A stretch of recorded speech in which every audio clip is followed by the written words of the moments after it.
Hi, I'm Sophie, and I haven't seen a lot of movies. Hi, I'm Paul, and I'm here to help with that. And we are SP Film Viewers.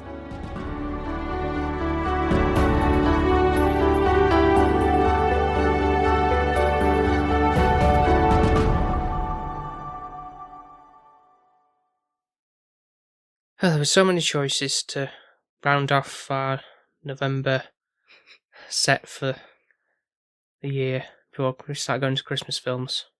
And Christmas! Do you know, I have a secret confession. go on. I started listening to Christmas music today. Already? Yeah. I don't know how you can't get sick of them by when it rolls around. They weren't the classics, they were more like... Contemporary. Yeah, but still. Made me very happy. Very cheerful. Right, well, I was going to say, oh, well, guess what? I'm going to bring it down with something negative or like, oh. I thought you were going to tell me we were starting already, and No. you just... my little face, I felt like a puppy, so excited. But I thought I'd lean into something that I've been meaning to get round to this year, but for whatever reason, one reason or another, it's not come to fruition. But Suspense is killing me. it's something I got actually as a Christmas gift last year from Me? not from family. Oh.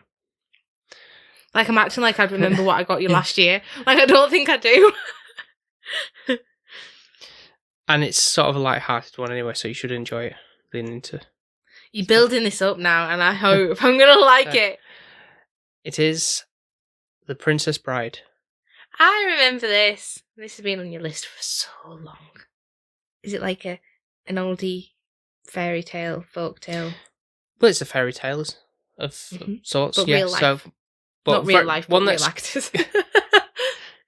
yeah, it's sort of like a one that appeals to like both male and female audiences. I would say it's not your typical because you think that oh, that sounds really soppy, and It sounds like a Hallmark card movie.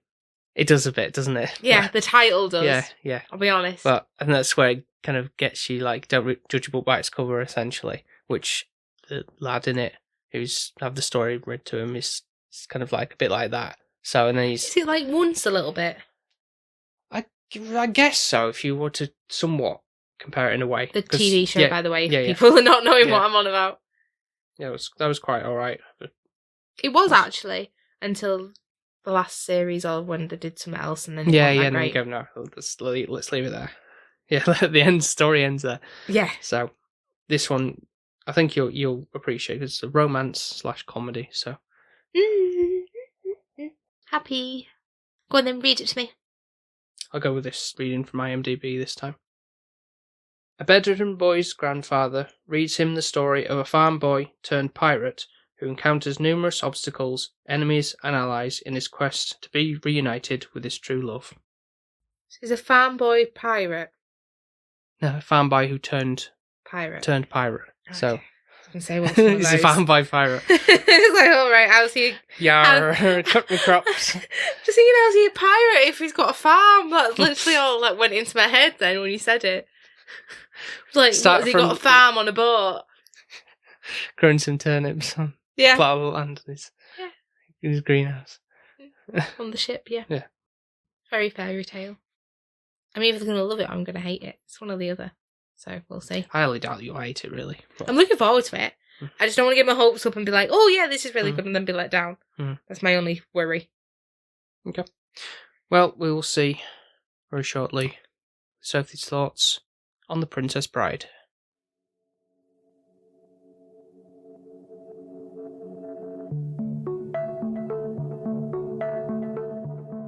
All right. Where is the poison? The battle of wits has begun. It ends when you decide and we both drink and find out who is right and who is dead. But it's so simple. All I have to do is divine from what I know of you. Are you the sort of man who would put the poison into his own goblet or his enemies? Now, a clever man would put the poison into his own goblet because he would know that only a great fool would reach for what he was given. I'm not a great fool, so I can clearly not choose the wine in front of you. But you must have known I was not a great fool. You would have counted on it, so I can clearly not choose the wine in front of me.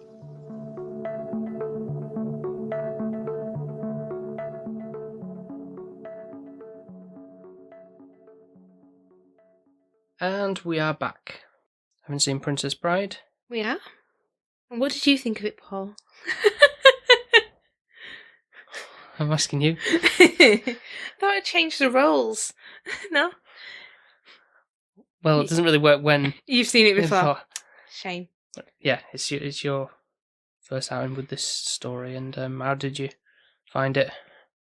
It's really cute. It's quite magical and a little romance love story with action and impact of two different elements to it. So, like, you've got the granddad, bless him, reading to his grandson. Yeah. And his grandson's poorly. And you can tell that the relationship's not really... Not got the strongest of bond, I'd say, at the first impact of it. I think that's a typical young kid, isn't it? Oh, you're old, and like, what have you got to offer me? I just want to play sports and... I want to play on my games and such. Or watch TV or something. Yeah. Yeah. And his granddad brings a gift as a book, which is like, why do I want that? Yeah.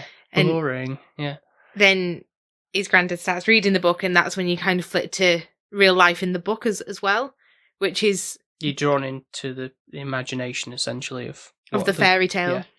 And it's not your basic fairy tale, it is and it isn't, if that makes sense. It's got the fairy tale It goes aspects. against the grain of what you would expect from one, so that's why I think it holds up fairly strong with a modern audience, really, because it's not your typical cliche aspects to Boy it. meets girl, falls in love, and it kind of does have that element, but there's so much more to it that actually keeps you on your toes. And I think this is the part where it works quite well, because you get so blinded, intrigued, and like sucked into that fairy tale like story that then you forget that you are being told the story. Yeah, and then when they flash back to the little boy and the granddad, you're like, oh, I forgot about them a little bit, because you're so immersed in this story that's being told. So by that sense, the film works effectively, does its job with drawing you in and keeping you engaged. Exactly. We've got Buttercup being the princess or the girl. Or the Princess Bride, as the credits say. Yeah, because this is the thing, because she seems always a bit wealthier than Wesley. Wesley's a farmer boy / pirate, which I didn't understand how that would happen. But it's like a Pokemon type that you just don't think's right. I think that's what that is. Is that right? Yeah. Yeah. Oh dear. So, farmer / pirate man, Wesley, and you can tell apparently from afar this, I always feel like it's the girl's so much better classed, isn't she? She's up there and she's in her ivory tower, and the boy's the peasant, and it doesn't deserve her. Basically, is kind of, and they should never date. It's like Romeo and Juliet, isn't it? You mean in this, or just in general? Just in general, like these kind of stories, it's always the girl that's the forbidden fruit. That's so much purer and better than the guy. Have you noticed? It's very rarely that there's a peasant girl that a prince is after, isn't it? I don't know why that is. I don't know. I feel like that's more our romance, if I'm honest. In what like way? If we were made it into a fairy tale, I feel like you would be the prince after a peasant girl. Well, that's putting yourself down a bit, isn't it? No, but that's how I'd see it. Like, I feel like I won't be the princess in the ivory tower. No, I don't really see it that way, but I do. No, it's not like you were like living on the streets now. No. Yeah. You'd still want me. But well, I guess Enchanted is somewhat. She just lives in a forest. Yeah. Doesn't she? She's nothing. And Snow White. Yeah. Cinderella. There you go. I'm Cinderella. There we have it. But yes, actually, you do have both. Never mind. Ignore just what I said. I just contradicted myself, didn't I? Pretty much. But his only interaction with her, anyway, is when he says, "As you wish," and that's code for "I love you," basically. So even though she's like, farm boy, muck up that yard, or plough the fields or whatever, and he's like, "As you wish," and it's like, in silence, kind of. I mean, you can tell that people love each other different ways. You don't have to say it, do you? There's certain things you can do that show that you love somebody. The way that you look at them, the way that you think of them and such. It can be shown in a lot of different ways than just words. And I think you can kind of see the romance blossoming or blooming or whatever you want to say within it. So you already know that them two, your main characters, are going to fall in love. And then you need some upheaval in between, because that's what a fairy tale is. They can't just live happily ever after straight away, because you wouldn't have a film, would you? No, because this is like 5 minutes in or something. Yeah. And then the little boy's like, kissing. Yeah, that did make me laugh, because it was like... And towards the end, he's like, "Oh no, you can carry on," because he's probably invested in it by now. Yeah, so he don't mind if they kiss now. Yeah. So they have their true love's kiss, and they have to part. And Wesley leaves to go and get his fortune. Basically, I think that's the reason why they can't be together, is because normally the man provides, and Wesley doesn't have anything to provide at the moment. So I think he's trying to find his fortune, that they can actually have a house and all of that together. Yeah. So that's how he turns pirate, turns rogue. Well, I think as well, she thinks that he's been murdered, so Buttercup moves on, assuming like 5 years on he's dead. She's just going to have to put up with... Lord Humperdinck, yeah. Yeah. Who you said he kind of looks like Lord Farquaad if he was... taller. Human, yeah, not a cartoon. And the voice as well, it's just like one of those stereotypical posh... Oh, look at me, I'm Prince, I'm up myself and don't really care about anybody else kind of attitude. And bless her, she's just obliging just because, she don't really know what else she can do now. Yeah, I think that's a trope of sort of fairy tales, isn't it? The woman just has to put up and shut up with that. It's like, a wealthy lord wants behind a marriage, and it's like, well, you're going along with it just because you I feel like that is kind of olden times as well. And that's what fairy tales always feel, a little bit like the olden day timey. Because, like, let's say if we go back to, like, Game of Thrones era. Medieval times, you mean? The woman which is kind of what this is sort of saying. She wouldn't have a say. Literally, the pretty maiden would be taken, and you're lucky that you're getting to wear nice clothes and be in a warm house, basically. Well, castles are that warm, but yeah, I get it. Well, they can heat it. He's going to have everything of food and luxury, isn't he? He's a king. So you kind of get this, I don't know, somewhat comical kidnapping of Buttercup. I kind of wish she was a little bit more feisty. She does try, but it's like, they're carrying me, and there's not much like kicking your legs or anything like that to get off me. But that's about as far as that goes, really. It's not really trying. It's just like damsel in distress type of thing, not fighting back like Princess Fiona or anything. Exactly. She is amazing, like doing some karate kind of kicking or whatever. And I think the kidnapping is a little bit of introducing Wesley as the pirate, basically, is showing that he defeats the giant, he defeats the swordman, and then he poisons the mind or brain or whatever he was. I feel like I'm talking about like Lion, the Witch and the Wardrobe, is it, where you've got the brain, the tin, the heart, and like, Wizard of Oz. Wizard of Oz, yeah. It's with the muscles, the swordsman, and right, yeah. He's the brain, isn't he? Because that's why he has the other two, because he has two henchmen, basically, and he's the mind of it all. His catchphrase of inconceivable. Do you know who he reminds me of? Go on. Littlefinger from... Is it Littlefinger? From Game of Thrones? Yeah. Really? Like, the kind of just wants to... He doesn't care about his henchmen, as long as he's okay. For number one, yeah. Yeah, then he's fine, even though he dies quite swiftly, which is great, because he poisons both of them. Did you like that exchange where it's kind of like trying to trick him over, like thinking like, I know that you're going to think so. It was actually quite comical. Yeah, so that's one of the memorable scenes of the film. What are you trying to say? There's not many. No. So like that's the main one, especially because up until that point, that's like I guess that would wear thin pretty quick if he was kept the inconceivable gag going. So you were happy he died? No.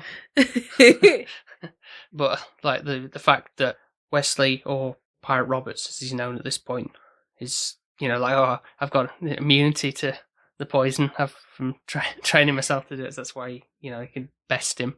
Yeah, which I don't know if that's really logistically right. It's more just a get out clause, really, and just to move the plot forward, really. But yeah, now the other two, obviously, you mentioned about the sort of lackeys where they've got the muscle, which is the giant. Yeah, which is always dumb, isn't it? It's like that cliche, like that can't have a brain because he's muscular. Fezzik. Yeah, I don't know. I didn't write any of the names down, and I don't know the other pirate. Puss in Boots, basically. Let's call him. My name is Ingo Montoya. You killed my father. Prepare to die. Yeah, he said it so many times, and I still was like, "It's not going to stay in my brain." You're just Puss in Boots. You're literally just humanized. Yeah, I feel like there's a lot of humanized versions of Shrek characters in this. Oh, the Who's Shrek Donkey universe. then? I don't know. He can't have a donkey without a Shrek, or Shrek without a donkey. No, but I see where you're coming from. Yeah, with that. Yeah, yeah. So then it kind of becomes where Westley and Buttercup realise, like, oh, you're not dead, and all of this kind of aspect, and then he's trying to save her now from her prince, basically. And you think, at this point, they're just going to be roaming around for quite a while, having to be rescued or, like, save her from them. Mm-hmm. And I didn't anticipate that she would just go so freely, trying to be heroic in a sense, and go, oh, well, if I marry you, will you leave him and he can be safe and he can, carry on a life of not being in pain. Mm-hmm. But obviously he says yes, but this prince is not so kind. Yeah, no. It sounds like, in the end, really, what he was wanting Buttercup for is just to kind of get her on the side of the people, because she is one of them, technically. Yeah, curry in their favour, really. Yeah. And then murder her anyways after they're married. Mm-hmm. All a ploy, yeah. But I don't understand what he gets from that. Or is it that the public's going to feel sorry for him? I think because at this point he's only a lord, so then if you have to refer back to Farquaad, he's almost like doing it to him, just marrying Fiona so he could be king, and then he's got the power. It's a status. I didn't know you have to be. Well, I don't know the logistics of a lord. I don't know. Yeah. Or maybe it's well, yeah, I don't know. Yeah, but I think we've gone a bit too far now, because obviously there's things like the other humorous things like the rolling down the hill part, where it's just like I don't know if that would have been fun. Obviously, I think they were probably stunt people doing it. Yeah, but that's just like a rolling and drop. rolling. And then obviously there's a whole like a forbidden forest, like a fire. That was like I'd forgotten like how effective that looked in like sort of like a spooky like. How old is this again? Sorry. This was 1987. It still plays off. It doesn't look too aged, as in obviously compared to now, like CGI. But oh no! But I could tell certainly some of the scenery, like when they're doing that cliff face, when they're kind of climbing up and stuff. Some of the rocks looked a bit that's a stage. Not at a glance. Like if you were proper like looking for it, yeah, you'd notice. But this fire swamp was like really like effective. What it was, and there's the big rats that kind of came at them in that scene. It kind of reminded me a little bit of that. Remember those like dog things that we saw in Willow? Yeah, but sort of like that, but just these were like obviously like more puppeteered, really. But... Well, I think that's why I appreciated it, because it did remind me of when we've watched like the Dark Crystal, kind of vibe it was it. like Jim Henson style. I don't know whether he did the puppets and that, but at that point, when Wesley's getting attacked and she's kind of just standing there doing nothing, I think like, can you could do something. Yeah. Kick it. I don't know. She could have whacked it. She could have. He's like literally getting mained on his arm. Yeah. And he's like, God. It did annoy me, because I think I actually did say, can you actually help him? Like, it's clearly, you love him, so why wouldn't you try? Mm-hmm. But it seems like she's a bit more damseled in distress in a sense, because like, oh, there's a fire, and he's like, oh, moves you away, and like she could have saved a life like several times. Mm-hmm. And obviously we're back to where we were now. Yeah, she's taken away. There's also things going back as well, like sort of creature stuff. There was those eels that were in the water. When they were going on the Oh ship yes, as well. there was. When she jumped up, she tried to be a little bit sassy Yes, and savvy, but, yeah. jumped out of the water. But then they were quite scary, to be Shrieking fair. eels, yeah. Yeah. And that was like one of those instances where they cut away, like to reality. It's like what like the eels don't eat. Almost like to sort of like, yeah, don't worry, it's all going to be all right. And I think that's quite clever because it's how they kind of flip back and forth between the two, works quite well and brings like that added little humour, which is nice. Yeah, it's not all the time, because I think that if it kept doing that, interrupting essentially the story, like that would get a bit tiresome. Like, oh, here we go. Like, you almost like waiting for a moment where, like, when's the next cut back to. Or like me, who forgets to completely then, and you're like, oh, I forgot. Yeah, that this is actually the whole reason we're reading a story here. So I think then this is where we kind of get to where the prince, obviously, or the king to be, takes his future wife back to the castle and promises that Wesley's going to be fine and free, but keeps him in this like tortured dungeon and this weird mechanical like wooden thing that stretches you or pulses. It's almost like an electric shock therapy type of thing, but it's not at the same time. Something involving the water wheel to but... And that weird woman-man thing that's like goes down. It's got grey hair and like a bit mole hair. I don't know. Or it looks like it's got something. Yeah. We've also got the king or the lords at that point. His right-hand man, Tyrone Rugen, who's the six-fingered man. Oh yes, the one that Montoya's after all this time, and he eventually gets to meet him. But do you remember? Because I think actually Christopher Guest, who plays him, is quite good comedic actor. We've seen him in Spinal Tap, which is one of the directors of the films that he's done. This is Spinal Tap. He's one of the people in that, and he had that very small cameo in Little Shop of Horrors. You know, when he comes into the shop, excuse me, I couldn't help but notice the interesting plant in the window. So I think his delivery in this and his mannerisms as well, especially when he comes face to face with Montoya, and he kind of like as if he's going to draw swords with him, and then he kind of just runs off down the corridor type of thing.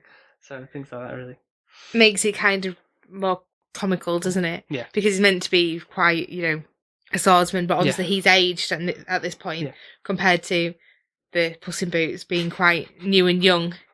Because I think he killed his dad when he was 7 years old or something in front of him, didn't he? Yeah.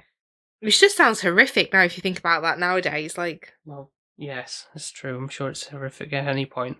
No, but I mean, like that would have been the norm at some point. What do you mean the norm? Like, if your dad was like a king or a pirate or anything, like getting killed back then wasn't like, I don't know. Like now it's a massive thing, whereas this was like, oh, you've done something wrong, behead you. Okay. And it was like, would put your spikes. Like, imagine now putting, like, you beheaded somebody and you just put spikes outside a castle. Like, how horrific would that be to see? Whereas that would have just been normalised. Yeah, I know, but different times. Yeah, well, yeah, exactly. That's what I mean. Wouldn't health and safety would have something to say now. Especially as castles aren't really a thing except for, like, tourist spots. Can't see them having, Windsor Castle or, any other ones around here where that would be alright to have that outside. So these two then kind of want to rescue Wesley, don't they? Mm-hmm. And this bit kind of, when they kind of take him and he's dead Wesley, basically, he's doing really well at being quite limp and... Yes, yeah, when he comes back to life, he does well in terms of like, I can't move properly, so having to actually pretend to do that. But when you're perfectly fine, it's quite clever. Yeah. But before he actually gets back to life, we take him to this like miracle place. Miracle Max, I think. Yeah. It's called, who's Billy Crystal in makeup. And the fairy from Scrooged, Carol Kane, and so you've got basically in the green-eyed guy from Monster Inc. Mike Wazowski, yeah. And the fairy from Scrooged, basically, which is a brilliant casting. That woman's voice, like, I literally despite all the makeup, he knew. I just knew her voice. And it's like, I'm waiting for her to bash somebody with a toaster. Like, that's where I was at. Mm-hmm. She's fantastic. I feel like I just wanted more of them because the scene that we did get was golden. That was very, very short, wasn't it? Yeah. Cameo. Especially to have all that makeup on and not... And the talent of them two, just as they are. Mm-hmm. It just felt like maybe they couldn't afford them for longer, maybe. I don't know. But no, brilliant. It really was. And then obviously, like you said, with Wesley then coming back to life and the kind of the threesome become a bit of a comedy duo with the giant, the Puss in Boots, and Wesley being half dead, basically, and quite limp. And it's thinking cleverly of how can we... I think Wesley becomes the brains again. Like, how can we scare them when I can't go in guns blazing and do my sword fights and all of that? Mm-hmm. What can we do to be a bit craftier? So obviously they dress the giant up. Yeah, in this towering thing, sort of like scare the villagers, because again, at that point, they would have believed anything, this weird creature or something, whatever, is coming to curse us or something. Yeah, they really did have gullible, more gullible traits back then, didn't they? Well, that's how, like I said, we said before about how that would explain, like, to people, like, natural phenomenons or something would be like, oh, it was a monster that caused that or something, or like something, mysterious shapes, and you're thinking just a tall man is a giant, which might not essentially be that. It's just exaggerating the truth a little. Scaremongering, basically, isn't it? Yeah. And I think that comes from your kings. Right. I do. I think it's like they tell a lot of rubbish just so that it frightens you. Yeah. And then they've got more control over you, haven't they? So pretty much then, in a nutshell, you've got a little bit of a Puss in Boots and Six Finger fight going on. Yeah. You've got getting stabbed and he keeps repeating the line, prepare to die. And you're thinking, oh, he's Montoya's like done for. But not.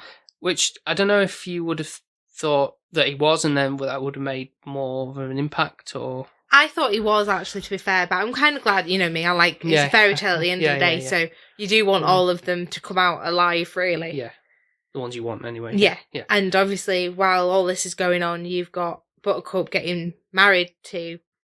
What's his name again? Humperdinck. Humperdinck. Yeah. With the...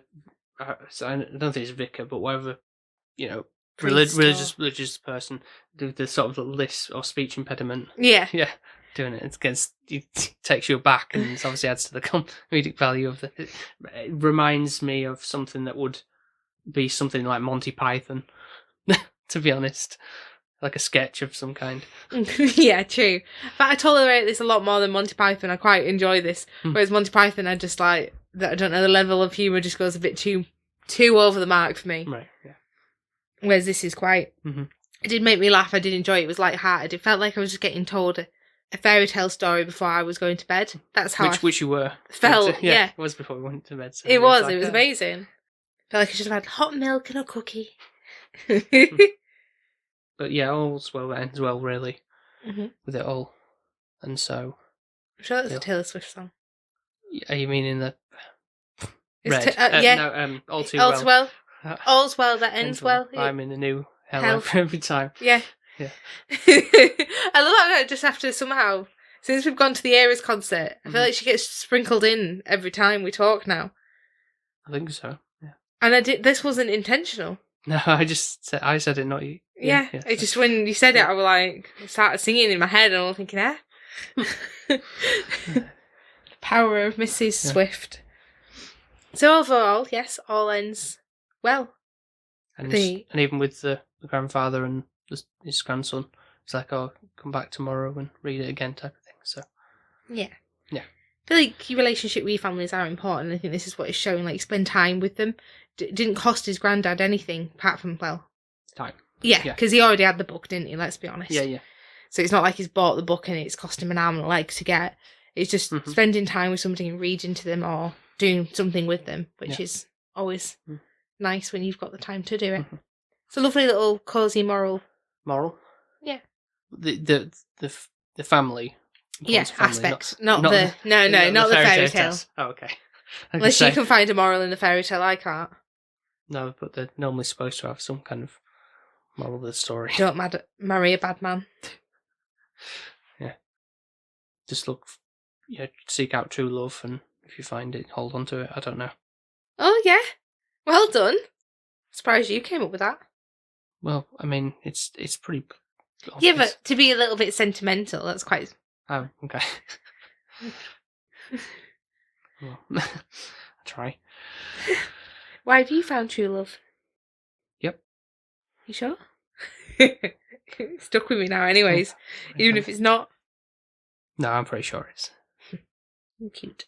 Well, I didn't obviously say it's the very start, and it felt like, because it was like, it almost felt like it was a sort of Christmas story because it was like snowing at the start of the film, wasn't it? It was in the snowy setting. Yeah, that didn't last long.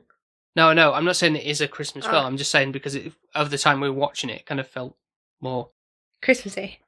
leading You up can't to class it as one. Just don't think you're classing it as a Christmas. Oh no, not okay. no, I'm not saying that. Oh no, I'm gonna get defensive. Not that how you can sometimes stretch things to being Christmas films. No, I just like no. You're not saying we started early and this is one of them. No. Like, of course not. No. How dare you? No. So I get to vote first, or score first, unless you've got anything else. Just before we go to scoring, as I mentioned before about Spinal Tap, and how this is another film by the director Rob Reiner, who we also covered another film of his, which was Stand By Me, if you remember. It's famous. It was something I've seen. Film I've seen. Don't remember it. About the boys who went like... Oh, yeah. I've just archived that into the back of my head, haven't I? Yeah, so I just... Well, he's done a better job.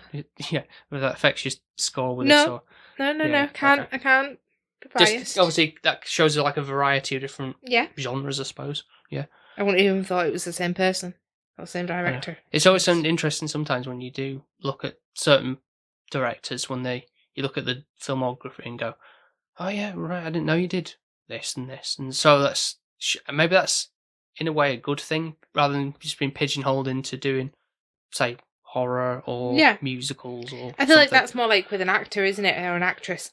It can get pigeonholed or... Yeah, depending on your sensibilities, yeah. Yeah. Like, I don't know, you've got... Jennifer Aniston or something, or... Yeah, or like everyone that's like, well, Tom Cruise being in all your action films. No, yeah. He has done dramas and stuff, but majority of if you were going to say what Tom Cruise, you'd think... best known for Mission Impossible. Yeah, exactly. Yeah. Right, so that's all I wanted to bring up. So, what's your score? Okay, got it. So, I really enjoyed it. It's not a one and done. I would watch it again, and it's not a film I've seen. I will remember it. So that's all good, isn't it? Yeah. It's light-hearted. It's cute. It's sweet. It gives you all them fluffy feels, like a Christmas film. I guess I can throw you a bone. Would give you like a family adventure type thing. It's for all ages, I suppose. I feel like everyone would get something out of it. Yeah. Like, it might be scary if you're really little, but like with the eels and the rats. Yeah. I can imagine I would have been frightened of those when I was little. So it's just a scaredy cat in general. But I think at the same time, like 80s films had that kind of scary factor. Like I say, like the Dark Crystal and things like that would have been. And even the 90s, like, I feel. Yeah, it's a different time period where we were a bit more. And the villains were villains, like. Yeah, they are now, are they? Yeah. But so anyway, sorry. So I think overall for me it's going to be an 8.5. I can't give it a 9 or a 10 just because I love it, but being fair to everything else that I can score, right, I feel like that's a really good score for what it is overall. I am toying with a 9, but I don't know if that's too high. Might be in the future if you rewatched again, but on the first time. Yeah. Okay. What about you? I'm going to put it at 8. Oh, okay, you got lower.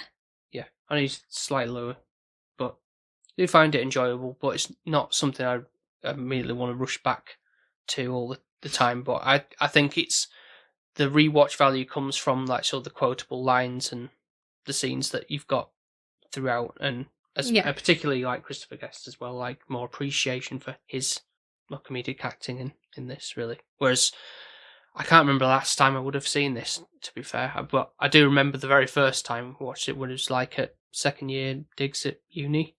And so, and then we didn't last very long, obviously, but did a drinking game of like every time he said it's Vicini, he was like saying inconceivable every time you take the shot or something, but that obviously didn't last very long because once he was out of the picture, that was that. So, yeah. Can't imagine everybody watching that. I like it. Oh no, it wasn't like with Alex and stuff. It was like right. Carla and Harry. Okay. Yeah, I can see that a bit more. Yeah, because we did Drama drama students. students. Yeah. Yeah. When you said it, I was like this, like, huh? But yeah. Okay. So, swiftly moving on. Now we're going into Christmas mode. Yes. So, is everyone excited for Christmas? Because I am. And I feel like, I don't know, I feel like everyone's accepting it a little bit more this year. Like, things are just out early, or I'm just behind, I don't know. Like, people have already put the Christmas trees up. We could swiftly go into his Patreons because there is somebody who, there's a couple that have got their tree up already. That's true, yeah. So we've got Jonesy under the handle Weight Loss Jonesy on Instagram. And we've got Emma under the handle M_Hayton. So yeah, like, already trees up. They make 2 months of it now. Paul, they make 2 months of it. I don't think that means they watch Christmas films. I think they're just getting some... And they're Don't put words in their mouths of what they do and don't do. Hopefully, fingers crossed, if everything goes to plan, because December's already looking so chocker, we're going to be getting Emma on as a guest. So excited about that, because I feel like it's the first time where me and Emma are quite similar. Mm-hmm. So if we can make this happen, I feel like Paul's going to be a bit bombarded with the similarity. I don't know if Paul's going to get in words edgeways, to be honest. Let's be fair. What's different from normal? Shut up. At least you get a say. But yeah. So another Patreon is my wonderful mum, which she loves all the crappy Hallmark Christmas films, so Paul hates them. They all look the same. They do. You did send me this thing. They do. I can't slag them off though because I work for Hallmark, so yeah, I can't. They don't make the films, by the way. Do they not? I mean, you're the card company. You don't work on producing the film. Is what I'm saying. Not you. Don't. I thought you meant they weren't the same company. Though I was thinking, I'm pretty sure they are. I mean, you should know that. Yeah, that's why you made me doubt myself. No, they are. Yeah, but I mean, you don't work in a video production company. I wish. Oh yeah, I just make Christmas films. I think if that was my job, I think I'd tell everybody. I won't be keeping it quiet. Yeah, no. We've also got Alex and Shani, who respectively are Desperately Seeking Username on Instagram and SDOG on Instagram. Well done, you're getting so good at that. Yeah, soon going to be wedding bells ringing and all of that. Yeah, before long, yep. We've then got our friend Gren. So normally he says I can't celebrate Christmas or mention Christmas until the 1st of December, which is outrageous, but that's because it's his birthday. So if you want to find him, he's under the handle cgren_draw. And then lastly but not least is our lovely podcast people. Is that the right word? Podcast friends, family, whatever. Yeah. Friends, yeah, that sounds friends. And I don't know, just like, I feel like we've just built a relationship up as we've gone along. I feel like we've done this. Is this the 4th year or 3rd? Gosh. 4th, I think. It'll roll into 4th in 2024, will it? Oh, no. It'll be 5th. Blimey. Yeah. 5 years. Don't feel that long, does it? It really doesn't. It just flies. But along the way, we've met some wonderful people. And some of them are Paul.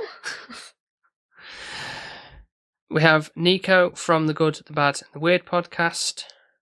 We've got Mark from 100 Things You Learned from Film. And Ben from Film Vloggers. So go check those podcasts out. Yeah, please do go and listen to them. We have we're on everybody's podcast. So there is a version of us on there. Guesting. And I want to say, we haven't had Film Vloggers on ours, have we? No, we haven't, no. It's the only one that we haven't had guest on ours, to be fair. But you've guested several times on theirs. Yeah. Why haven't we invited them? Well, I don't think it's going to be a bit tricky to do now. But yeah, anyway, yeah. One reason or another, but yeah. So, if you do want to be a Patreon and you want all the good stuff of us doing the wonderful ramble of shouting your name out and picking a film, which this year, if you get into it, you will be picking a Christmas film. So just think, if you become a Patreon now, you do get a choice of what Christmas film I watch. Mm-hmm. I mean, how amazing would that be? You make Sophie's year. Yes. For sure. So just plugging that as a Patreon thing. So you go over to patreon.com/SP Film Viewers to do that, and it only costs £1 or $1.50 a month to do so, and you get those perks and helps support the show. And you get to vote for a Christmas film, just think. Mm-hmm. Yeah. And be sure to check out some of our other episodes, of course, over on Apple Podcasts, Spotify, Podbean, and wherever else you get your podcasts from. And be sure to leave us a 5-star review over on Apple Podcasts, Spotify, Podchaser, and wherever else they do the scoring system. That'd be very much appreciated as well. And if you haven't already, why aren't you following us on social media? I mean, but if you do want to, and for some reason you just haven't been able to find us, then we are on TikTok, Instagram, Threads, Twitter, and you can find us under the handle SP_film viewers. Hopefully, now that we've passed November, we're into December, we're going to be getting loads of Christmassy things. I did actually do loads of videos for my Halloween and then just never posted them because I'm that crap. So we need to do better this year for Christmas. Yeah, we'll try. Things going on, as we say. So the weddings and all that. It's going to be busy. It's going to blink and we'll be in the new year already. 2024, though, let's hope it's a good year. I always like even years. Yeah, it seemed to work out better. Yeah, we have a better year when it's an even one. An odd one's a bit crapper. Anyway, that's enough rambling for now. Thank you very much for listening to this episode once again. And we will speak to you next time. Speak to you next time. Bye. Bye. Bye. Bye. Bye.